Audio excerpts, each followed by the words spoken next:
ಜಯತಿ ಪರಾಶರಸೂನುಃ ಸತ್ಯವತೀ ಹೃದಯ ನಂದನೋ ವ್ಯಾಸಃ ಯಸ್ಯ ಆಸ್ಯ ಕಮಲಗಲಿತಂ ವಾಂಗ್ಮಯಮೃತಂ ಜಗತ್ ಪಿಬತಿ ಭುಜಗ ಭೋಗಾಭಮುದ್ಯಮ್ಯ ಹೃದಯಂ ನಿಜಭುಜಂ ದಕ್ಷಿಣಂ ಲಕ್ಷಣಾಢ್ಯಂ ಲಲಿತಮುದ್ರಿಕ್ತ ವಿಜ್ಞಾನಮುದ್ರಂ ಭಜ ಭಜ ಅನಂತಮಿತ್ಯಾಲಪಂತಂ ಪ್ರಣತವಾನ್ ಪ್ರಾಣಿನಾಂ ಪ್ರಾಣಭೂತಂ ಪ್ರಣತಿಭಿಃ ಪ್ರೀಣಯೇ ಪೂರ್ಣಬೋಧಂ ಭವದವೋಷ್ಣೇನ ತತಪ್ಯಮಾನಾನ್ ಭುವಿ ಪರಂ ನಾಥಮಪ್ರೇಕ್ಷಮಾಣಾನ್ ಭುವನಮಾನ್ಯೇನ ಚ ಅನ್ಯೇನ ದೋಷ್ಣಾ ಭವತು ಭೀರ್ಮಾ ಇತಿ ನಃ ಸಾಂತ್ವಯಂತಂ ಪ್ರಣತವಾನ್ ಪ್ರಾಣಿನಾಂ ಪ್ರಾಣಭೂತಂ ಪ್ರಣತಿಭಿಃ ಪ್ರೀಣಯೇ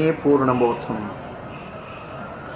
ಜನ್ಮಾದ್ಯಸ್ಯ ಯತೋನ್ಮಯಾದಿತರತಶ್ಚಾರ್ಥೇಷ್ವಭಿಜ್ಞಸ್ವರಾಟ್ ತೇನೇ ಬ್ರಹ್ಮ ಹೃದಯ ಆದಿಕವಯೇ ಮುಹ್ಯಂತಿ ಯಂ ಸೂರಯಃ ತೇಜೋ ವಾರಿ ಮೃದಾಂ ಯಥಾ ವಿನಿಮಯೋ ಯತ್ರ ತ್ರಿಸರ್ಗೋ ಮೃಷಾ ಧಾಮ್ನಾ ಸ್ವೇನ ಸದಾ ನಿರಸ್ತಕುಹಕಂ ಸತ್ಯಂ ಪರಂ ಧೀಮಹಿ. ನನ್ನ ಅಧ್ಯಾತ್ಮ ಬಂಧುಗಳೇ, ಭಾಗವತ 1ನೇ ಸ್ಕಂಧ ಮತ್ತು 2ನೇ ಸ್ಕಂಧ ವಿಸ್ತಾರವಾದ ಪ್ರವಚನ ಆಗಿದೆ, ಅದು ರೆಕಾರ್ಡ್ ಆಗಿಬಿಟ್ಟಿದೆ. ಆಮೇಲೆ 4, 5, 6, 7, 8, 9, 10, 11, 12 ಇಷ್ಟು ಕೂಡ ಆಲ್ಮೋಸ್ಟ್ ಮುಗಿದಿದೆ. ಇನ್ನೊಂದು ಕೆಲವು ದಿವಸದ್ದು ಬಾಕಿ ಇದೆ, ಅದು ಅಷ್ಟೂ ಆಗತ್ತೆ. ಭಾಗವತದ ವಿಸ್ತಾರವಾದ ವಿವರಣೆ ಇಲ್ಲದೆ ಉಳಿದಿರೋದು ಒಂದೇ ಒಂದು ಸ್ಕಂಧ, 3ನೇ ಸ್ಕಂಧ. ಸಂಕ್ಷಿಪ್ತವಾಗಿ ಹೇಳಿದ್ದೆ ಅದನ್ನು ಸ್ವಲ್ಪ ವಿಸ್ತಾರವಾಗಿ ಹೇಳಿ ಅಂತ ನಮ್ಮ ಹುಡುಗರು. ವಿಸ್ತಾರ ಅಂದರೆ ವಿಸ್ತಾರ ಅಲ್ಲ, ಸಂಕ್ಷೇಪವೂ ಅಲ್ಲ. ಹಾಗೆ ಬಹಳ ವಿಸ್ತಾರವಾಗಿ ಹೇಳಬೇಕು ಅಂದರೆ 3ನೇ ಸ್ಕಂದಕ್ಕೆ ಇಡೀ ಜನ್ಮ ಮುಗಿಯುತ್ತೆ. ಅದನ್ನ ಹಾಗೆ ಅಷ್ಟು ವಿಸ್ತಾರವಾಗಿ ಹೇಳಲಿಕ್ಕೆ ಆಗೋಲ್ಲ. ತೀರ ಸಂಕ್ಷಿಪ್ತವೂ ಅಲ್ಲ, ತೀರ ವಿಸ್ತಾರವಲ್ಲದ ಒಂದು ಮಧ್ಯ ಮಾರ್ಗದಲ್ಲಿ ಸಾಮಾನ್ಯ ಅಲ್ಲಿ ಬಂದಿರತಕ್ಕ ವಿಷಯಗಳನ್ನು ಬಿಡದೆ, ಅದರ ವಿಸ್ತಾರವನ್ನು ಬಿಟ್ಟರು ವಿಶೇಷ ವಿಷಯಗಳನ್ನು ಬಿಡದೆ 3ನೇ ಸ್ಕಂದದ ಒಂದು ಸಮಗ್ರ ನೋಟ ಬರುವಂತೆ ಈ ಕಾರ್ಯಕ್ರಮವನ್ನು ಆಯೋಜಿಸಿದ್ದಾರೆ. ಯಾಕೆಂದರೆ ಅದು ಹೇಳಿದ್ನಲ್ಲ, ಉಳಿದೆ ಈ 3ನೇ ಸ್ಕಂದದ ಒಂದು ಪ್ರವಚನ ಮುಗಿಯಿತು ಅಂದರೆ 12 ಸ್ಕಂಧ ಸಮಗ್ರ ಭಾಗವತದ ಒಂದು CD ನಿಮಗೆ ಸಿಗುತ್ತೆ. ಆ ಒಂದು ಈ ಭಾಗವತದ ಒಟ್ಟು ಏನಿದೆ ಅನ್ನೋದನ್ನು ಕೇಳ್ಬೋದು. ಅದು 106 ದಿನಗಳ ಉಪನ್ಯಾಸ ಆಗುತ್ತೆ, ಅಷ್ಟು ಒಂದು CD ಅಲ್ಲ, CDಗೆ ತುಂಬ. ಆದರೆ ಒಟ್ಟಿಗೆ ಸಮಗ್ರ ಭಾಗವತದ ಶ್ರವಣ ಆಗತ್ತೆ, ಸಾರಶ್ರವಣ. ಅದಕ್ಕೋಸ್ಕರ ಇದನ್ನು ಉಳಿದಿರತಕ್ಕ ಒಂದು ಸ್ಕಂಧ ಇದು. ಅದರಲ್ಲೊಂದು ವಿಶೇಷ ಏನಂದರೆ 3ನೇ ಸ್ಕಂಧ ಅಂದರೆ ಅದು ವಿದುರನ ಸ್ಕಂಧ. ವಿದುರ ಮತ್ತು ಮೈತ್ರೇಯರ ಸಂವಾದ ರೂಪವಾಗಿರತಕ್ಕಂಥ ಒಂದು ಸ್ಕಂಧ. ಹಾಗಾಗಿ ವಿದುರನ ಮಹತ್ವವನ್ನು ಹೇಳೋದಕ್ಕೋಸ್ಕರವೇ ತಾನು ಮಹಾಭಾರತ ರಚನೆ ಮಾಡಿದೆ ಅಂತ ವ್ಯಾಸರು ಹೇಳುತ್ತಾರೆ. ವ್ಯಾಸರ ಮಗ ವಿದುರ, ವ್ಯಾಸಪುತ್ರ. ಮತ್ತು ವಿದುರ ಮಹಾಜ್ಞಾನಿ, ಅವನ ಜ್ಞಾನದ ಮಹತ್ವವನ್ನು ಜಗತ್ತಿಗೆ ತೋರಿಸುವುದಕ್ಕೋಸ್ಕರ ಮಹಾಭಾರತ ರಚನೆ ಮಾಡಿದೆ ಅಂತ ಹೇಳ್ತಾರೆ. ವಿದುರಸ್ಯ ಚ ಮಾಹಾತ್ಮ್ಯಂ. ಅಂಥ ಒಬ್ಬ ಮಹಾನ್ ವ್ಯಕ್ತಿಯ ಸಂಭಾಷಣ ರೂಪವಾಗಿರತಕ್ಕಂಥ ಸ್ಕಂಧ 3ನೇ ಸ್ಕಂಧ. ಬಹಳ ರೋಚಕವಾಗಿ ಅದರಲ್ಲಿ ಬರ್ತಕ್ಕಂಥದ್ದು ಕಪಿಲಾವತಾರದ ಕಥೆ, ಕಪಿಲನ ಫಿಲಾಸಫಿ, ಇದೆಲ್ಲ ತುಂಬ ರೋಚಕವಾಗಿರ್ತಕ್ಕಂಥ ಭಾಗ. ಹೇಗೆ ಪ್ರಾರಂಭ ಆಗುತ್ತೆ ಅಂದರೆ, ಪರೀಕ್ಷಿತ್ ರಾಜ 2 ಸ್ಕಂಧಗಳನ್ನು ಕೇಳಿದವ.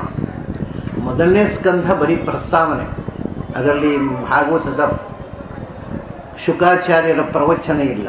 1ನೇ ಸ್ಕಂಧದ ಕೊನೆಯಲ್ಲಿ ಶ್ರೋತವ್ಯಾದಿಷು ಯಃ ಪರಃ, ನಾವು ಇರೋದೇ ಅವನು, ಅದು ಪರೀಕ್ಷಿತ್ ರಾಜ. ನನಗಿನ್ನು ಇರೋದು 7 ದಿವಸ.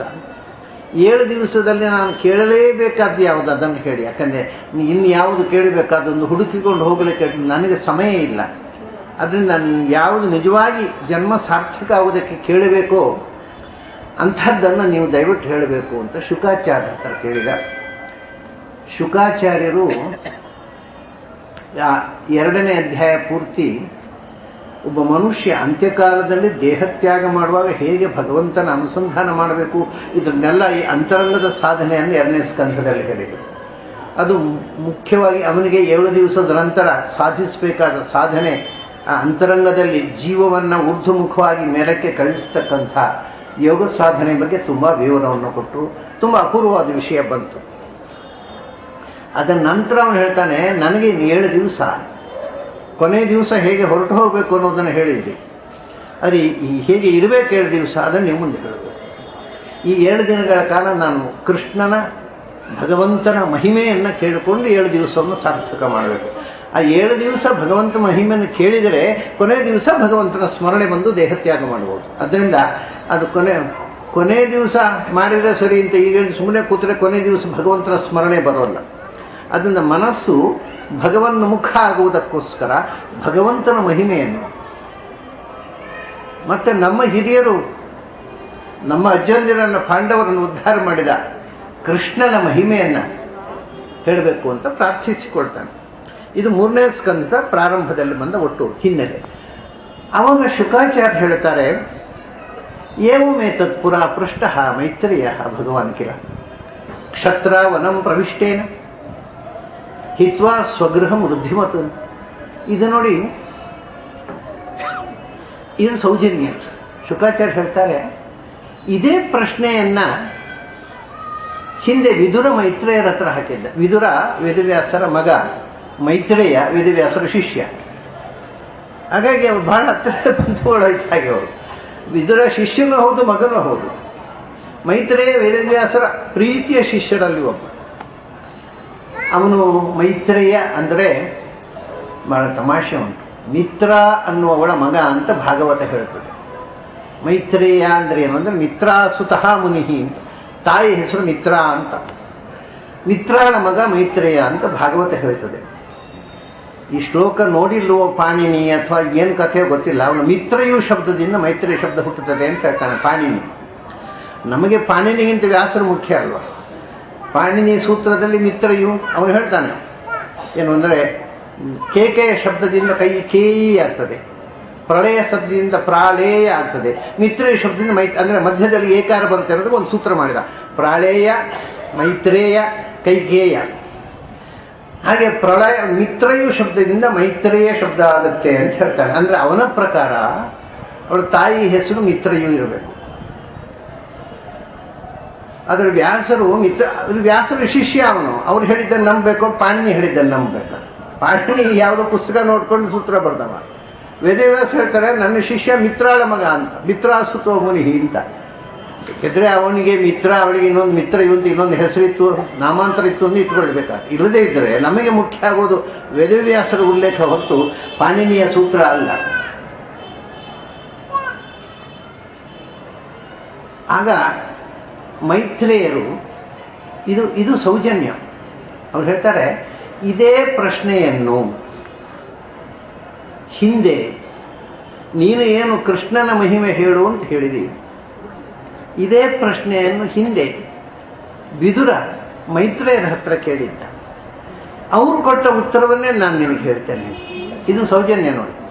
ಇಲ್ಲಿ ನಮ್ಮ ಕಥೆ ಏನಾಗಿದೆ ಅಂದರೆ, ಯಾರ್ದೋ ಉಪನ್ಯಾಸವನ್ನು ಕದ್ದು ಕೇಳಿ ತಮ್ಮದೇ ಉಪನ್ಯಾಸ ಅಂತ ಉಪನ್ಯಾಸ ಮಾಡ್ತಾರೆ. ಇವಾಗ ಅದನ್ನು ಕೋಟ್ ಮಾಡೋ ಸೌಜನ್ಯವೂ ಇಲ್ಲ. ಹಾಗಲ್ಲ, ಇವನು ಕೋಟ್ ಮಾಡೋ ಅಗತ್ಯವೇ ಇಲ್ಲ. ಆದರೆ ಹಿಂದೆ ಇದೇ ಪ್ರಶ್ನೆಗೆ ಮೈತ್ರೇಯ ಮುನಿಗಳು ಏನು ಉತ್ತರ ಕೊಟ್ಟಿದ್ದಾರೆ ಅದನ್ನು ನಾನು ಹೇಳ್ತೀನಪ್ಪ, ಹೊಸದೇನು ಹೇಳೋಲ್ಲ. ಇದು ಜ್ಞಾನಿಗಳ ಸೌಜನ್ಯ. ಹಿಂದೆ ನಡೆದ ಇತಿಹಾಸವನ್ನು ನೆನಪಿಸಿಕೊಂಡು ಯಾವತ್ತೋ ನಡೆದದ್ದು ಇಷ್ಟಾಗಿ ಅದೇನೋ ಸಮಕಾಲೀನ, ಆವತ್ತೇ ಆ ಸಮಯದಲ್ಲೇ ಆ ವರ್ಷ ನಡೆದದ್ದು ಅಲ್ಲ. ಈ ಸಂಭಾಷಣೆ ನಡೆದದ್ದು ಕೃಷ್ಣ ಭೂಮಿಯಲ್ಲಿದ್ದಾಗ. ಮೈತ್ರೇಯನಿಗೂ ವಿದುರನಿಗೂ ಸಂವಾದ ಆದದ್ದು ಕೃಷ್ಣನ 80ನೇ ವಯಸ್ಸಿನಲ್ಲಿ, ಸುಮಾರು 80 ಆಚೆ ಈಚೆ. ಆಮೇಲೆ ಕೃಷ್ಣ 106 ವರ್ಷ ಅಂದರೆ ಮತ್ತೆ 26 ವರ್ಷ ಭೂಮಿಯಲ್ಲಿದ್ದ. ಅದರ ನಂತರ ಪರೀಕ್ಷಿತ್ ರಾಜನಾಗಿ ಅವನು ಮತ್ತೆ ಅವನಿಗೆ ರಾಜನಾಗಿ ಅವನು 65ನೇ ವಯಸ್ಸಿನಲ್ಲಿ ಈ ಕಥೆ ನಡೆದದ್ದು. ಅಂದರೆ ಸುಮಾರು ಈ ಘಟನೆ ನಡೆದು ಮೈತ್ರೇಯ ಮತ್ತು ವಿದುರರ ಸಂವಾದ ನಡೆದು ಒಂದು 50-60 ವರ್ಷಗಳ ಮೇಲೆ ಆಗಿದೆ. ಅಂದರೆ ಅದು 30 ವರ್ಷ ದೇಹತ್ಯಾಗ ಮಾಡುವಾಗ, ಭಗವಂತ ದೇಹತ್ಯಾಗ ಮಾಡುವಾಗ ಇವನಿಗೆ ಪರೀಕ್ಷಿತ್ ರಾಜನಿಗೆ ಸುಮಾರು 35-36 ವರ್ಷ, 60 ಮತ್ತು 30 ವರ್ಷ, ಅವನು ರಾಜ್ಯಭಾರವಾಣಿ 30 ವರ್ಷ ಆಗಿದೆ. ಅದಕ್ಕಿಂತ ಮೊದಲು 36 ವರ್ಷ, ಸುಮಾರು 60-70 ವರ್ಷದ ಹಿಂದೆ ನಡೆದ ಒಂದು ಘಟನೆಯನ್ನು ನೆನಪಿಸಿಕೊಂಡು ಇದು ದೊಡ್ಡವರ ಸೌಜನ್ಯ. 60-70 ವರ್ಷದ ಹಿಂದೆ ಇದೇ ಪ್ರಶ್ನೆ ಹೇಳಿದ್ರಪ್ಪ. ವಿದುರ ಇದೇ ಪ್ರಶ್ನೆಯನ್ನು ಕೇಳಿದ್ದ, ಮೈತ್ರಿ ಇದೇ ಪ್ರಶ್ನೆಯನ್ನು ಹೇಳಿದರು. ಅದರಿಂದ ಆ ಪ್ರಶ್ನೆಯಲ್ಲಿ ಅವರು ಏನು ಸಂಭಾಷಣೆ ನಡೆಯಿತು ಅದನ್ನು ದಾಖಲೆ ಮಾಡಿ ನಿನಗೆ ಹೇಳ್ತೇನೆ. ಏವಂ ಏತತ್ ಪುರಾಪೃಷ್ಟ, ಹೀಗೆಯೇ ಈ ಪ್ರಶ್ನೆಯನ್ನು ಹಿಂದೆ ಕೇಳಿದ್ದ ವಿದುರ. ಅದು ಪೃಷ್ಟ, ಯಾರು ಪ್ರಶ್ನೆ ಹಾಕಿದ್ದು? ವಿದುರ. ಯಾರಿಗೆ ಪ್ರಶ್ನೆ ಹಾಕಿದ್ದು? ಮೈತ್ರೇಯನಿಗೆ. ಯಾಕೆ ಮೈತ್ರೇಯ ಪ್ರಶ್ನೆ ಹಾಕಿದ? ಮೈತ್ರೇಯ ಭಗವಾನ್ ಕಿಲ. ಮೈತ್ರೇಯ ಅವನು ಭಗವಂತ. ಭಗವಂತ ಅಂದರೆ ದೇವರು ಅಂತ ಅರ್ಥ ಅಲ್ಲ. ಭಗವಂತ ಅಂದರೆ ಎರಡು ಅರ್ಥದಲ್ಲಿ ನಾವು ಭಗವಂತ ಶಬ್ದವನ್ನು ಪ್ರಯೋಗಿಸ್ತೇವೆ. ಮೂಲ ಅರ್ಥದಲ್ಲಿ ಭಗವಂತ ಅಂದರೆ ಭಗವಂತ ಅನ್ನೋ ಶಬ್ದಕ್ಕೆ ಭಾಗ್ಯವಂತ ಅಂತ ಅರ್ಥ. ಭಗ ಅಂದರೆ ಭಾಗ್ಯ. ಸಮಸ್ತ ಭಾಗ್ಯಗಳ ನೆಲೆ ದೇವರು ಒಬ್ಬನೇ. ಅದರಿಂದ ದೇವರನ್ನು ಭಾಗ್ಯವಂತ ಭಗವಾನ್ ಅಂತ. ಇದು ಮುಖ್ಯವಾಗಿ ಭಗವಾನ್ ಅಂದರೆ ದೇವರು. ಭಾಗವತಲ್ಲೇ 2ನೇ ಸ್ಕಂಧದಲ್ಲಿ ಬಂದಿದೆ, ಬ್ರಹ್ಮೇತಿ ಪರಮಾತ್ಮೇತಿ ಭಗವಾನ್ ಇತಿ ಶಬ್ದತೆ ಅಂತ. ಭಗವಾನ್ ಅಂತಂದರೆ ದೇವರ ಹೆಸರು.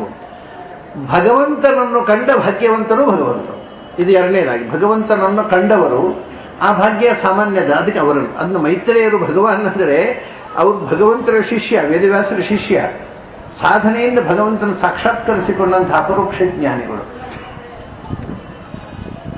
ಅವರು ಈ ಪ್ರಶ್ನೆಯನ್ನು ವಿದುರ ಹಾಕಿದಾಗ ಉತ್ತರ ಕೊಟ್ಟಿದ್ದರು. ಇದು ನೋಡಿ, ಇವರು ಕೇಳಿದ್ದಲ್ಲ, ಕಿಲ. ಕಿಲ ಅಂದರೆ ಕೇಳಿದ್ದಾರೆ ಅಂತ ಸುದ್ದಿ ಉಂಟಲ್ಲ, ಅದು ಕಿಲ ಅಂದರೆ ಸುದ್ದಿ. ಹೀಗೆ ಕೇಳಿದ್ದೇವೆ, ಹೀಗೆ ಸಂಭಾಷಣೆ ನಡೆದಿತ್ತು, ಅದಕ್ಕೆ ಉತ್ತರ ಕೊಟ್ಟರು ಅಂತ ಅನ್ನೋದನ್ನು ನಾವು ಕೇಳಿ ಬಲ್ಲೆವು. ಯಾರು ಪ್ರಶ್ನೆ ಹಾಕಿದವನು? ಕ್ಷತ್ರ. ಕ್ಷತ್ತ ಅಂತಂದರೆ ಅನೇಕ ಅರ್ಥಗಳಿದೆ. ಇಲ್ಲಿ ಮೂಲಭೂತವಾಗಿ ವಿದುರನನ್ನು ಕ್ಷತ್ತ ಅಂತಂದರೆ ಅಲ್ಲಿ ದುರ್ಯೋಧನಾದಿಗಳೆಲ್ಲ ಕೆಟ್ಟ ಅರ್ಥದಲ್ಲಿ ಬಳಸ್ತಾ ಇದ್ರು. ಕ್ಷತ್ತ ಅಂದರೆ ಸ್ಥೂಲವಾದ ಅರ್ಥ ಕೆಲಸದ ಒಳ ಮಗ ಅಂತ, ತೊತ್ತಿನ ಮಗ ಅಂತಾರೆ ಕನ್ನಡದಲ್ಲಿ. ಕೆಲಸದ ಒಳ ಮಗ. ಏಕೆಂದರೆ ಅಂಬಾಲಿಕೆಯರನ್ನು ಇಬ್ಬರನ್ನು ಹೋಗ್ಲಿಕ್ಕೆ ಹೇಳಿ ಅವ್ರು ತಪ್ಪಿಸ್ಕೊಂಡು ಕೆಲಸವನ್ನು ಕಳಿಸಿದ್ರು ವೇದವ್ಯಾಸರ ಹತ್ರ. ಯಾಕೆಂದರೆ ಮೊದಲನೇ ಮಗ ಕುರುಡ ಆದ, 2ನೇವನು ಇವನು ನೋಡಿ ಗಾಬರಿಯಾಗಿ ಬೆಳಿಚಿ ಹೋದ್ಲು, ಅವನು ಬಿಳಿಚಿ ಹೋದ, ಮಗನು ಹುಟ್ಟುವಾಗಲೇ ಬಿಳಿಚಿ ಹೋದ. ಅದಕ್ಕೆ ಒಳ್ಳೆ ಮಗ ಬೇಕು ಅಂತ ಕಳಿಸಿದರೆ ಕೆಲಸವನ್ನು ಕಳಿಸಿದರು. ಹಾಗಾಗಿ ವೇದವ್ಯಾಸ 3ನೇ ಮಗ ಒಳ್ಳೆ ಮಗ ಆದ, ಅದರ 6ನೇ ರಾಜಪುತ್ರ ಆಗಲಿಲ್ಲ, ಕೆಲಸದವಳ ಮಗ ಆದ. ಅಂದರೆ ಕ್ಷತ್ರ ಅಂತಂದರೆ ಅದಕ್ಕೆ ಒಂದು ಸ್ಥೂಲವಾದ ಅರ್ಥ. ಕ್ಷತ್ತ ಅಂದರೆ ನಿಜವಾಗಿ ಏನು ಗೊತ್ತಾ, ಅದರ ನಿಜವಾದ ಅರ್ಥ, ಒಳಗಿನ ಅರ್ಥ. ಅಲ್ಲಿ ಬಳಸ್ತಾ ಇದ್ದದ್ದು ಕೆಲಸದೊಳ ಮಗ ಅನ್ನೋ ಅರ್ಥದಲ್ಲಿ. ಪ್ರತಿಯೊಂದು ಶಬ್ದಕ್ಕೆ ಒಂದು ಒಳ್ಳೆಯ ಅರ್ಥ, ಒಂದು ಕೆಟ್ಟ ಅರ್ಥ ಇರ್ತದೆ ಸಾಮಾನ್ಯವಾಗಿ. ನಾವು ಒಳ್ಳೆಯ ಅರ್ಥವನ್ನು ಬಿಟ್ಟು ಕೆಟ್ಟ ಅರ್ಥದಲ್ಲಿ ಬಳಸ್ತೇವೆ. ಎಲ್ಲ ಒಳ್ಳೆಯ ಶಬ್ದವನ್ನು ಕೆಡಿಸುವಂಥ ಒಂದು ಸದ್ಬುದ್ಧಿ ನಮಗಿದೆ. ಅದು ಕೆಟ್ಟ ಅರ್ಥದಲ್ಲಿ ಅದನ್ನು ಬಳಸಿಬಿಡ್ತೇವೆ.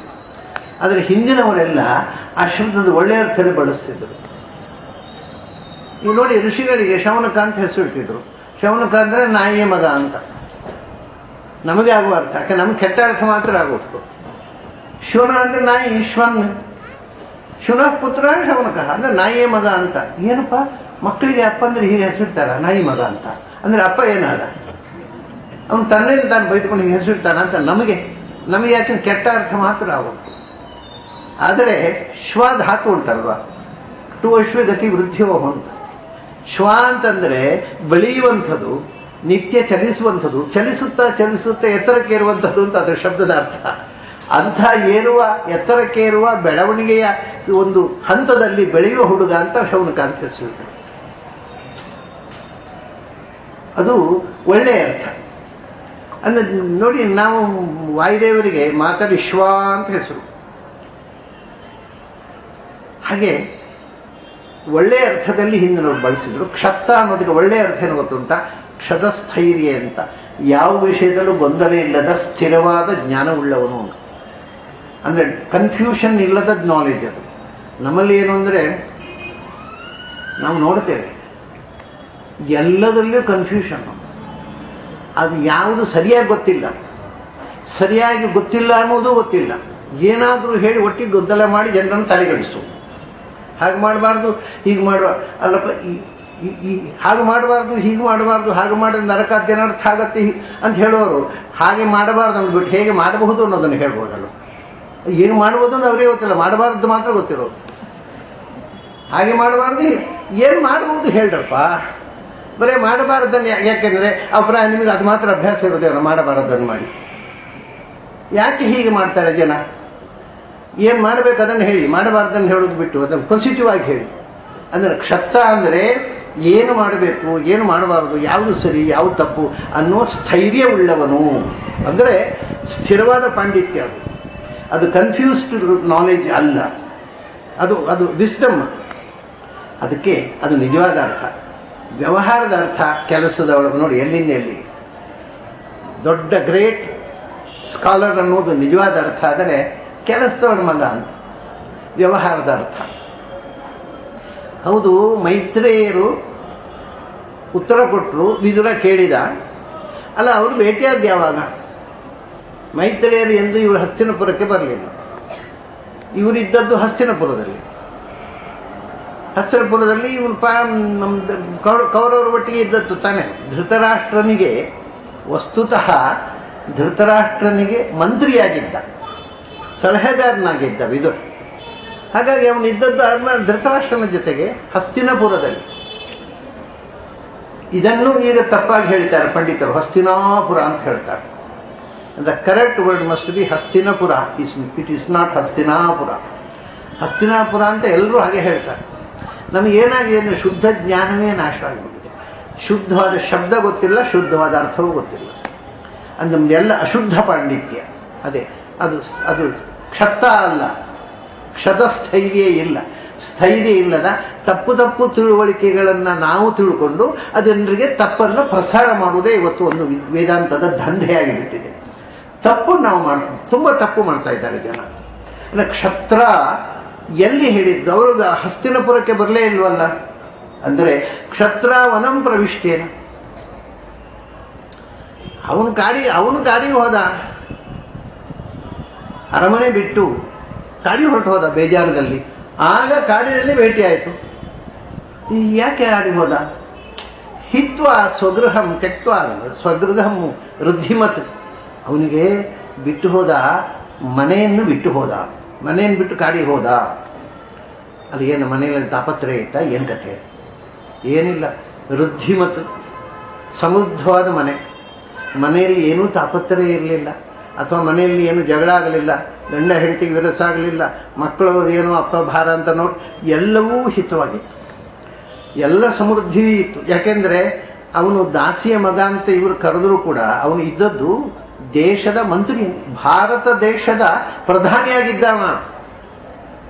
ವಿದುರ ಧೃತರಾಷ್ಟ್ರನಿಗೆ ಮಂತ್ರಿ ಅಂದರೆ ಅವನು ಧೃತರಾಷ್ಟ್ರ ಭಾರತ ದೇಶಕ್ಕೆ ರಾಜನಾಗಿದ್ದ.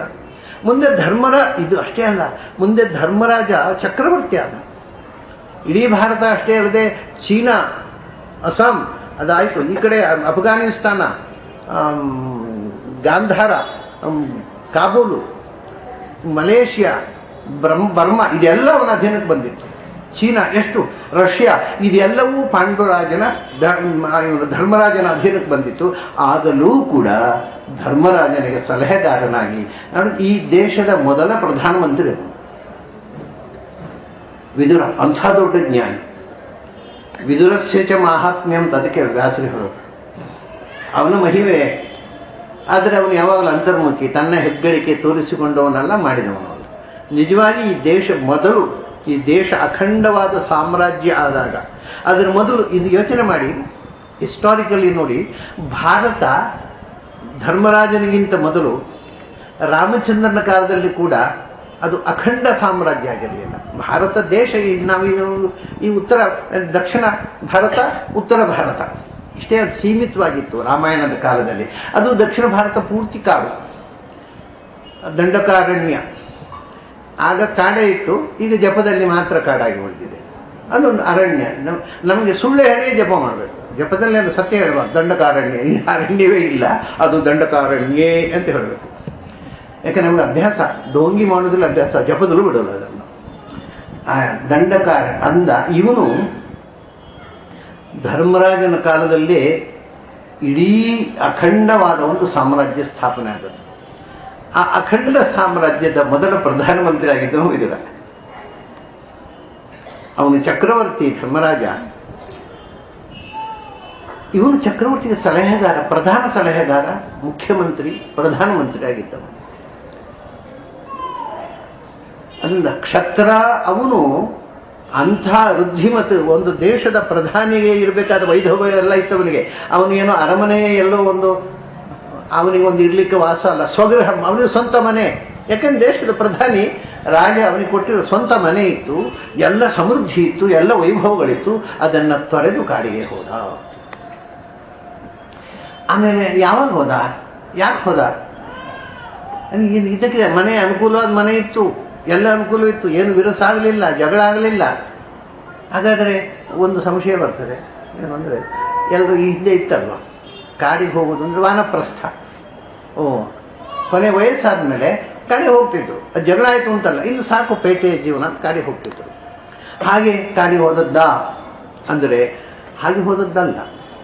ಅದು ನಮಗೀಗ ಅದಕ್ಕೆ ಉತ್ತರ ಬೇಕಷ್ಟೇ. ಯಾಕಂದರೆ ಅವನು ಕಾಡಿಗೆ ಹೋಗ ಅವನೊಬ್ಬನೇ ಹೋದ್ದು, ಹೆಂಡತಿಯನ್ನು ಕರ್ಕೊಂಡು ಹೋಗಲಿಲ್ಲ. ವಾನಪ್ರಸ್ಥದಲ್ಲಿ ಸುಮಾರಾಗಿ ಗಂಡ ಹೆಂಡತಿ ಇಬ್ಬರು ಹೋಗ್ತಾರೆ. ಮಕ್ಕಳಿಗೆ ಮನೆ ವಾರ್ತೆ ಬಿಟ್ಟುಕೊಟ್ಟು ಗಂಡ ಹೆಂಡತಿ ಇಬ್ಬರು ಕಾಡಿಗೆ ಹೋಗ್ತಾರೆ. ಅದು ವಾನಪ್ರಸ್ಥ. ಅದು ಈಗ ಇಲ್ಲೇ ಇಲ್ಲ. ಯಾಕೆಂದರೆ ಅವು ಕೊನೆ ಕ್ಷಣದವರೆಗೂ ಬೀಗದಿಗೆ ಕೊಡೋಲ್ಲ ಮಗನಿಗೆ. ಅಪ್ಪ ಅವನಿಗೆ ಅಯ್ಯೋ ಅಂತಾನೆ, ಏನು ಮಾಡಿದ್ರು ಕೊಡೋಲ್ಲ ಮಗನಿಗೆ. ಈ ಅಪ್ಪ ಯಾವಾಗ ಸಾಯ್ತಾನೆ, ಯಾವಾಗ ಬೀಗದಿಗೆ ಸಿಗುತ್ತೆ ಅಂತ ಇವನಿಗೆ ಕೊಡ್ಲಿಕ್ಕೆ ಇಷ್ಟ ಇಲ್ಲ. ಹಿಂದೆ ಹಾಗಲ್ಲ, ವಯಸ್ಸು ಮಗ ಪ್ರಾಯಕ್ಕೆ ಬಂದಗಳೇ ತಗೋ ಬೀಗದ ಕೈ ಎಲ್ಲ ಕಾಡಿಗೆ ಹೊರಟು. ಇದು ಅಲ್ಲಿ ಅಪ್ಪ ಹೋಗಬೇಡಿ ಅಂತ ಮಕ್ಕಳು ತಡಿಬೇಕು ಹೋಗ್ಬೇಕು. ಹೀಗಾಗಲ್ಲ, ಅಪ್ಪ ಯಾಕೆ ಹೋಗೋಲ್ಲ ಅಂತ ಮಗ ಕಾಯ್ಬೇಕು, ಆ ಥರ ಆಗ್ಬಿಟ್ಟು.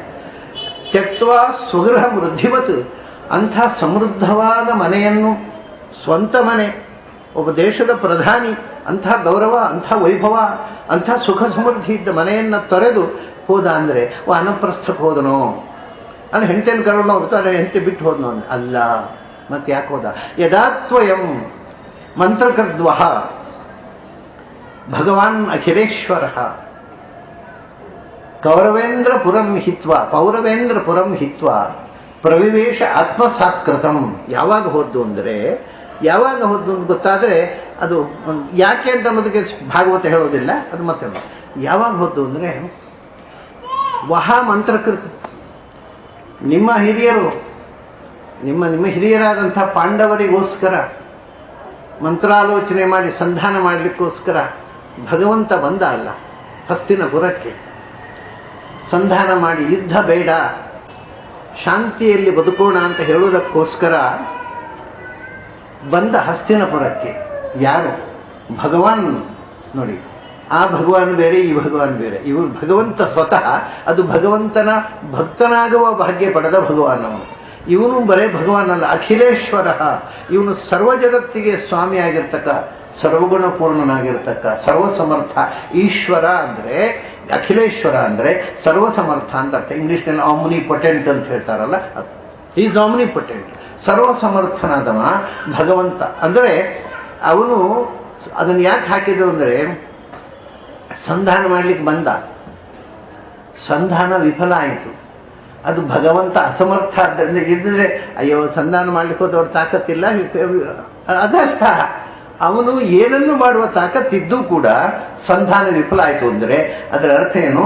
ಭಗವಂತನಿಗೆ ಮಾನಸಿಕವಾಗಿ ಸಂಧಾನ ಆಗೋದು ಇಷ್ಟ ಇರಲಿಲ್ಲ ಅಂತ.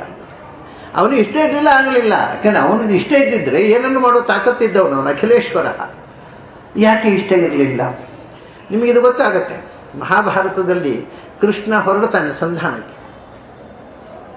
ಸಂಧಾನಕ್ಕೆ ಹೊರಡುವಾಗ ಅವನು ಹೇಳುವ ಮಾತು ಭೀಮನ ಹತ್ರ, ಅಸ್ಮಿನ್ ಯುದ್ಧೇ ಮಹಾವೀರ ತ್ವಯಿ ಭಾರ ಸಮಾಹಿತ. ನಾನು ಸಂಧಾನಕ್ಕೆ ಹೋಗ್ತೇನೆ, ಆದರೆ ಸಂಧಾನ ಆಗೋಲ್ಲ, ಯುದ್ಧ ಆಗತ್ತೆ, ಅದರ ಹೊಣೆ ನಿನ್ನ ಮೇಲೆ ಇದೆ ಅಂತ ಹೇಳಿ ಹೋಗುವಾಗ. ಹಾಗಾದರೆ ಯುದ್ಧ ಸಂಧಾನ ಆಗೋಲ್ಲ ಅಂತ ಗೊತ್ತಿದ್ದು ಯಾಕೆ ಬಂದದ್ದು? ಡೋಂಗಿಯ ನಾಟಕ ಕಂಪನಿಯ ಸಂಧಾನ ಆಗೋಲ್ಲ ಅಂತ ಗೊತ್ತಿದ್ದು ನಾಟಕ ಯಾಕೆ ಮಾಡಿದ್ದು? ಅದನ್ನೂ ಕೂಡ ಕೃಷ್ಣನೇ ಹೇಳಿದ್ದಾನೆ. ಸಂಧಾನಕ್ಕೆ ಬಂದಾಗ ವಿದುರ ಹೇಳ್ತಾನೆ, ಕೃಷ್ಣ ನೀನು ಬರಬಾರದಿತ್ತು. ಯಾಕೆಂದರೆ ಯಾರ ಮಾತನ್ನು ಕೇಳುವ ಒಳ್ಳೆ ಬುದ್ಧಿ ದುರ್ಯೋಧನ ಜಾಯಮಾನದಲ್ಲಿಲ್ಲ. ಅವನು ತಾನು ಹೇಳಿದ್ದೇ ಹಠ ಹಿಡಿಯುವ ಮೊಂಡ. ಇನ್ನೊಬ್ಬರ ಬುದ್ಧಿವಾದವನ್ನು ಕೇಳಿಯೇ ಗೊತ್ತಿಲ್ಲ ಅವನಿಗೆ. ಅವನಿಗೆ ಯಾಕೆ ಬುದ್ಧಿವಾದ ಹೇಳಬೇಕು ನೀನು ಹೇಳಿದ್ರು ಒಪ್ಪಲ್ಲ ಅವನು. ಕೃಷ್ಣ ಹೇಳಿದ, ಅದು ಗೊತ್ತು ನನಗೆ ಅಂತಾನೆ. ಅದು ಗೊತ್ತು ನನಗೆ, ಅದು ಗೊತ್ತಿದ್ದೇ ಬಂದದ್ದು ನಾನು. ಅಲ್ಲ ಮತ್ತೆ ಯಾಕೆ ಬಂದೆ ಗೊತ್ತಾ? ಜನರಿಗೆ ಒಂದು ತಪ್ಪು ಕಲ್ಪನೆ ಆಗ್ತಿತ್ತು ನಾನು ಬಾರದೇ ಇದ್ದರೆ.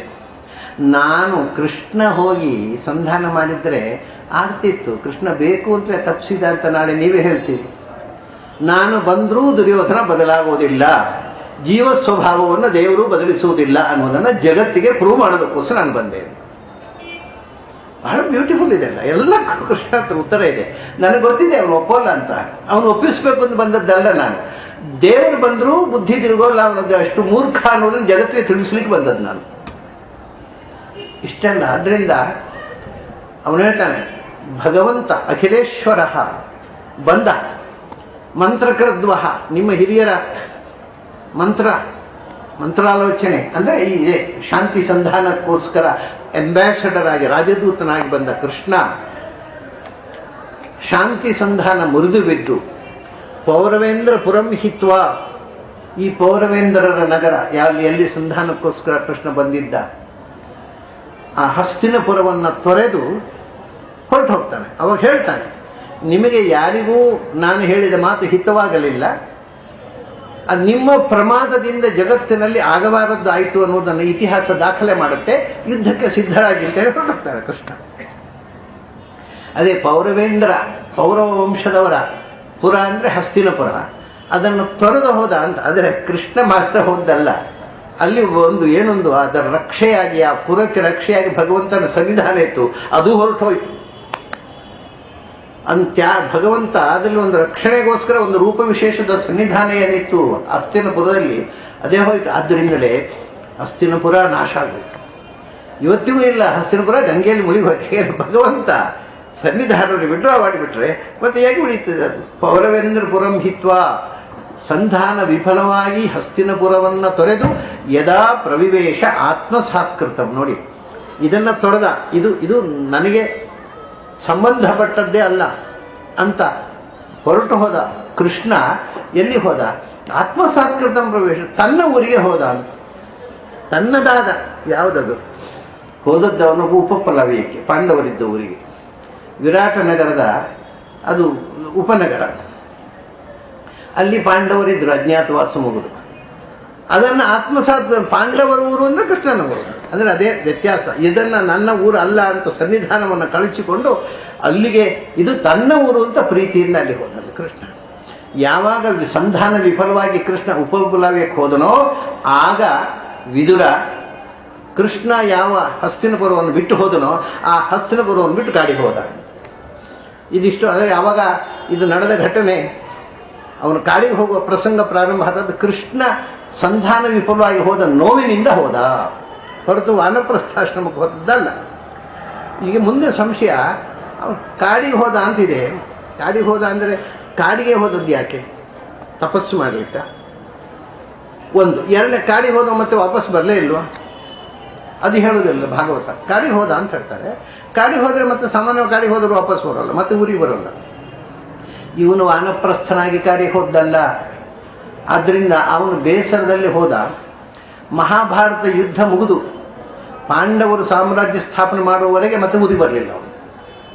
ಆದರೆ ಆಮೇಲೆ ಪಾಂಡವರು 36 ವರ್ಷ ರಾಜ್ಯ ಆಳಿದ್ದಾರೆ. ಆ 36 ವರ್ಷವೂ ಕಾಡಿನಲ್ಲಿ ಇರಲಿಲ್ಲ ಅವನು ಬಂದು ಹೋಗ್ತಿದ್ದ. ಅದು ಭಾಗವತದಲ್ಲಿ ಇಲ್ಲ. ಅದಕ್ಕೋಸ್ಕರ ಆಚಾರ್ಯರು ಇಲ್ಲದಿದ್ದರೆ ಮುಂದೆ ಕೊನೆಗೆ ಧೃತರಾಷ್ಟ್ರ ಕಾಡಿಗೆ ಹೋಗುವಾಗ ಅವನೊಟ್ಟು ಇವನು ಹೋಗ್ತಾನೆ. ಅಲ್ಲಿ ಹಸ್ತಿನಪುರದಲ್ಲೇ ಇದ್ದ ಧೃತರಾಷ್ಟ್ರ. ಸೊ ಆಗಾಗ್ಗೆ ಬರ್ತಾ ಇದ್ದ, ಕಾಡಿಗೆ ಹೋಗಿ ಕಾಡಿನಲ್ಲೇ ಉಳಿಯಲಿಲ್ಲ. ಈ ವಿವರ ಭಾಗವತಲ್ಲಿ ನೋಡಿದರೆ ಬೇಜಾನ್ ಕಾಡಿಗೆ ಹೋದ ಮತ್ತೆ ಬರಲಿಲ್ಲ ಅಂತ ಕಾಣುತ್ತೆ. ಅದಕ್ಕೆ ಆಚಾರ್ಯರು ಬೇರೊಂದು ಪ್ರಮಾಣ ಕೊಟ್ಟು ಸ್ಕಾಂದ ಪುರಾಣ, ಯುದ್ಧ ಕಾಲೇತು ವಿದುರಃ ತೀರ್ಥಯಾತ್ರಾಂ ಗತೋಪಿಸನು. ಕಾಡಿಗೆ ಹೋದದ್ದು ಅನ್ನೋದಕ್ಕೆ ಸ್ಪಷ್ಟ ನಮ್ಗೆ ಗೊತ್ತಾಗುತ್ತೆ. ಯಾಕೆಂದರೆ ಕಾಡಿಗೆ ಹೋದ ಅಂದಮೇಲೆ ವಾನಪ್ರಸ್ಥಾಶ್ರಮ ಅಂತ ಭ್ರಮೆ ಬರುತ್ತೆ. ಆಚಾರ್ಯರು ಸ್ಕಾಂದ ಪುರಾಣದ ವಚನ ಕೊಟ್ಟರು. ಇವನು ಹೋದದ್ದು ಯಾವಾಗ ಅಂದರೆ ಯುದ್ಧ ಕಾಲೇ. ಅದೇ ಕೃಷ್ಣ ಹೋದ ಬಳಿ ಯುದ್ಧ ಆಯಿತು, ಸಂಧಾನ ಬರೋದು. ಯುದ್ಧ ಆದಾಗ ವಿದುರ ಹೋದ. ವನಂಗತಃ ಅಂತ ಉಂಟು. ವನಂ ಅಂದರೆ ಕಾಡಿಗೆ ಹೋದದ್ದಲ್ಲ, ಮತ್ತು ಕಾಡಿನಿಂದ ಕಾಡಿಗೆ, ಅದು ತೀರ್ಥಯಾತ್ರೆಗೆ ಹೋದದ್ದು. ತೀರ್ಥಕ್ಷೇತ್ರಗಳೆಲ್ಲ ಹೆಚ್ಚಾಗಿ ಕಾಡಿನಲ್ಲೇ ಇದ್ದವು. ಆವಾಗ ತೀರ್ಥ ನದಿಗಳು ಕಾಡಿನಲ್ಲೇ ಇರೋದು, ಪುಣ್ಯಕ್ಷೇತ್ರಗಳು ಕಾಡಿನ ಮಧ್ಯಲ್ಲೇ ಇರೋದು. ಪೇಟೆ ಮಧ್ಯದಲ್ಲಿ ಇರ್ತಿರಲಿಲ್ಲ ಯಾವ ಪುಣ್ಯಕ್ಷೇತ್ರವು. ಈಗೇನಾಗುತ್ತೆ, ಎಲ್ಲಿ ಪುಣ್ಯಕ್ಷೇತ್ರ ಬಂತೋ ಅಲ್ಲಿ ಪೇಟೆ ಬೆಳೀತದೆ ಅದರ ಸುತ್ತ. ಅಲ್ಲಿ ಎಲ್ಲ 5 ಸ್ಟಾರ್ ಹೋಟೆಲ್ ಎಲ್ಲ ಬಂದ ದೇವರು ಮತ್ತೆ ಕಣ್ಮರೆ ಆಗ್ತಾರೆ. ಅಲ್ಲಿ ಬರೀ ದೇವರು ಇಲ್ಲದ ಪುಣ್ಯಕ್ಷೇತ್ರಗಳು ಈಗ ಇವೆ. ಹಾಗಾಗಲ್ಲ, ಜನರ ಮಾಲಿನ್ಯ ಇಲ್ಲದಂಥ ಏಕಾಂತದಲ್ಲಿ ಅದಕ್ಕೋಸ್ಕರ ವನಂಗತಃ ಅಂತ ಹೇಳಿದ್ರು. ಕಾಡು ಮೇಡುಗಳಲ್ಲಿ ಇರುವುದು ಅಂದರೆ ದೇವತಾಯತನಗಳು, ಪುಣ್ಯಕ್ಷೇತ್ರಗಳು, ತೀರ್ಥಕ್ಷೇತ್ರ. ಅದಕ್ಕೆ ಆಚಾರ್ಯ ಹೇಳಿದರು ವನಂಗತಃ ಅನ್ನೋದಕ್ಕೆ ತೀರ್ಥಯಾತ್ರಾಂಗತಃ. ವಿದುರ ಯಾವಾಗ ಕೃಷ್ಣ ಸಂಧಾನ ಮುರಿದು ಬಿತ್ತೋ, ಈ ಕೃಷ್ಣನ ಮಾತಿಗೂ ಬೆಲೆ ಇಲ್ಲದ ಈ ಮಂದಿಯ ಜೊತೆಗೆ ಏನು ಇರೋದು, ಇವರ ಅಸಭ್ಯತನವನ್ನು ಎಷ್ಟು ಅಂತ ಸಹಿಸಿಕೊಳ್ಳೋದು, ಸಾಕು ನನಗೆ ಅಂತ ಬೇಸರದಿಂದ ಕಾಡಿಗೆ ಹೋದ. ಅಂದರೆ ಯಾತ್ರೆ, ನಾನು ಕ್ಷೇತ್ರ ಯಾತ್ರೆ ಹೋಗ್ತಾರೆ, ಇವರು ಹೊಡೆದಾಡಿಕೊಳ್ತಾರೆ, ನಾನು ಯಾಕೆ ನೋಡ್ಕೊಂಡಿರಬೇಕು ಈ ಹೊಡೆದಾಟವನ್ನು, ಅಣ್ಣ ತಮ್ಮಂದರು ಹೊಡೆದಾಡಿಕೊಳ್ಳುವುದನ್ನು ಅನ್ನುವ ಬೇಸರದಿಂದ ಕಾಡಿಗೆ ಹೋದ. ಇದು ಅಂದರೆ ಈ ಡೀಟೇಲ್ಗಳು ಆ ಕಥೆಯಲ್ಲಿ ಹೇಳದೇ ಇದ್ದ ಅಂಶಗಳನ್ನು ಬೇರೆ ಪುರಾಣದ ಶ್ಲೋಕ ಕೊಟ್ಟು ಆ ಕಥೆಯ ಲಿಂಕ್ ಕೊಡುವ ಚಮತ್ಕಾರ ಅದು ಆಚಾರ್ಯರು ಒಬ್ಬರೇ ಮಾಡಿದ್ದೀನಿ, ಸಂಸ್ಕೃತ ಸಾಹಿತ್ಯದಲ್ಲಿ ಯಾರೂ ಮಾಡಿಲ್ಲ. ವಿದುರಸ್ತೀರ್ಥ ವಿದುರ ಯುದ್ಧಕಾಲೇತು ವಿದುರ ತೀರ್ಥಯಾತ್ರಾಂ ಗತೋಪಿ ಸನ್. ಹಾಗಾದರೆ ಹೋದವನು ಮತ್ತೆ ಪ್ರಾಯ ಅಷ್ಟೇ ಗಜಪುರೇ, ಅವನು ಯುದ್ಧ ಮುಗಿಯುವವರೆಗೆ ಮಾತ್ರ ಹೋದದ್ದು, ಮತ್ತೆ ಬರ್ತಾ ಇದ್ದ. ಹೆಚ್ಚು ಕಾಲ ಹಸ್ತಿನಪುರದಲ್ಲೇ ಇದ್ದ, ತೀರ್ಥಯಾತ್ರೆಯಲ್ಲಿ ಅಲ್ಲ ಅಂದ್ರೆ. ತೀರ್ಥಯಾತ್ರೆಗೆ ಹೋಗ್ತಾ ಬರ್ತಾ ಇದ್ದ. ಆದರೆ ಆ 36 ವರ್ಷಗಳಲ್ಲಿ ತೀರ್ಥಯಾತ್ರೆ ಹೋದಾದರೆ ಪ್ರಾಯ ಹೆಚ್ಚು ಕಾಲ ಪ್ರಾಯ ಅಂದರೆ ಬಹುವಂಶ, ಆ 36 ವರ್ಷದ ಹೆಚ್ಚು ಸಮಯ ಅವನು ತೀರ್ಥಯಾತ್ರೆ ಮಾಡಿದ್ದಲ್ಲ. 36 ವರ್ಷವೂ ತೀರ್ಥಯಾತ್ರೆ ಮಾಡಿದ್ದಲ್ಲ. ಅಲ್ಲಿ ತೀರ್ಥಯಾತ್ರೆ 1-2 ವರ್ಷ ಹೋಗಿರ್ಬೋದು ತೀರ್ಥ. ಆದರೆ ಗಜಪುರೇ ಹಸ್ತಿನಪುರದಲ್ಲೇ ಇದ್ದ. ಯಾಕೆ ಅವನು ಬೇಜಾರಾಗಿ ಹೋದವನಿಗೆ ಮತ್ತು ಕಾಡಿನಲ್ಲಿ ಬಂದದ್ದು ಯಾಕೆ, ಅದಕ್ಕೊಂದು ನಮಗೆ ಹೋದದ ಕಾರಣ ಗೊತ್ತಾಯ್ತು. ಈಗ ಬಂದದ್ದು ಯಾಕೆ, ಪುನಃ ಏನು ಸೆಳೆತ, ಹೆಂಡತಿ ಮಕ್ಕಳ ಸೆಳೆತ ಆಯ್ತು ಅಲ್ಲಪ್ಪ. ಪಾಂಡವಾನಾಂ ವ್ಯಪೇಕ್ಷೆಯ, ಪಾಂಡವರು ಬಯಸಿದರು ನಿನ್ನ ಮಾರ್ಗದರ್ಶನ. ನಾನು ಅದೇ ಪಾಂಡವರಿಗೂ ಪ್ರಧಾನಮಂತ್ರಿಯಾಗಿ ಅವನು ನಿಂತವರು, ಸಲಹೆಗಾರ. ಪಾಂಡವರು ಇವನ ವಿಶಿಷ್ಟವಾದ ಸಲಹೆಯನ್ನು ಬಯಸಿದರು, ಇವನ ವಿಶಿಷ್ಟವಾದ ಸನ್ನಿಧಾನವನ್ನು ಬಯಸಿದರು. ಆದ್ದರಿಂದ ಪಾಂಡವರಿಗೋಸ್ಕರ ಹಾಗೆ ದುರ್ಯೋಧನನ ದುರ್ವರ್ತನೆಗೋಸ್ಕರ ಹೋದ್ನೋ, ಆಗ ಪಾಂಡವರಿಗೆ ರಾಜ್ಯ ಸಿಕ್ಕಿದಾಗ ಅವರ ಸದ್ವರ್ತನೆಗೆ ಮೆಚ್ಚಿ ಪುನಃ ಮರಳಿ ಬಂದ. ಆ ಲಿಂಕ್ ಅಷ್ಟು ಅದ್ಭುತ. ಅದು ಪಾಂಡವರ ಮೇಲಿನ ಪ್ರೀತಿಯಿಂದ ಮತ್ತೆ ಮರಳಿ ಬಂದು ಇಲ್ಲೇ ಇದ್ದ. ಅವನು ಮಧ್ಯೆಲ್ಲ ಹೋಗಿ ಬರೋದು ಮಾಡ್ತಿದ್ದ. ಆದರೆ ಆ 36 ವರ್ಷದಲ್ಲಿ 1-2 ವರ್ಷ ಯಾತ್ರೆ ಹೋಗಿರ್ಬೋದು, ಹೆಚ್ಚಿನ ವರ್ಷ ಅವನು ಹಸ್ತಿನಪುರದಲ್ಲೇ ಇದ್ದ. ಅಂದರೆ ಈ ವಿದುರನ ಒಟ್ಟು ಕ್ಯಾರೆಕ್ಟರ್ನ ಒಂದು ಸ್ಪಷ್ಟ ಚಿತ್ರ ಈ ಒಂದು ಶ್ಲೋಕದ ಇದ್ರೆ. ಈ ಮೇಲಿನ 2 ಶ್ಲೋಕ ಓದಿದ್ರು, ಕಾಡಿಗೆ ಹೋದ ನೀನು ತಪಸ್ಸಿ ಹೋದ್ನೋ, ಯಾಕೆ ಹೋದ, ಎಷ್ಟು ಸಮಯ ಇದ್ದ, ಒಂದೂ ಗೊತ್ತಾಗಲ್ಲ. ಇನ್ನು ಭಾಗವತದ ಕಥೆಗೆ ಒಂದು ಸಮಗ್ರತೆಯ ಟಚ್ ಕೊಟ್ಟರು ಆಚಾರ್ಯ. 1 ಶ್ಲೋಕ ಸ್ಕಾಂದ ಪುರಾಣದ ಕೊಟ್ಟರು. ಅಂದರೆ ನೀವು ಭಾಗವತ ಅರ್ಥ ಆಗಬೇಕಾಗಿದ್ದರೆ ಸ್ಕಾಂದ ಪುರಾಣ ಓದಬೇಕು, ಸ್ಕಾಂದ ಪುರಾಣ ಅರ್ಥ ಆಗಬೇಕಾದ್ರೆ ಭಾಗವತ ಓದಬೇಕು. ಒಂದೊಂದು ಪುರಾಣ ಓದಿ ಅಧ್ವಾನ ಮಾಡಬೇಡಿ, ಒಂದೊಂದು ಪುರಾಣ ಓದಿ ಪ್ರವಚನ ಮಾಡಿ ಜನರನ್ನು ಹಾಳು ಮಾಡಬೇಡಿ ಅನ್ನೋ ಎಚ್ಚರ ಕೊಡ್ತಾರೆ ಆಚಾರ್ಯ. ಒಂದು ವಿಷಯ ಹೇಳಬೇಕಾಗಿದ್ದರೆ ಎಲ್ಲವನ್ನೂ ತಿಳಿದಿರಬೇಕು. ಯಾವುದೋ ಒಂದು ಅದು ಯಾವ್ದು ಪುರಾಣ ಹೇಳಬೇಕು, ಆ ಪುರಾಣದ ಅವತ್ತೇ ಬೆಳಗಾತೆ ಎದ್ದು ಪುಸ್ತಕ ಹಿಡ್ಕೊಂಡು ಓದಿ ಹೇಳುವುದಲ್ಲ. 18 ಪುರಾಣಗಳನ್ನು ನೋಡಿದವ ಒಂದು ಪುರಾಣ ಹೇಳಬಹುದು.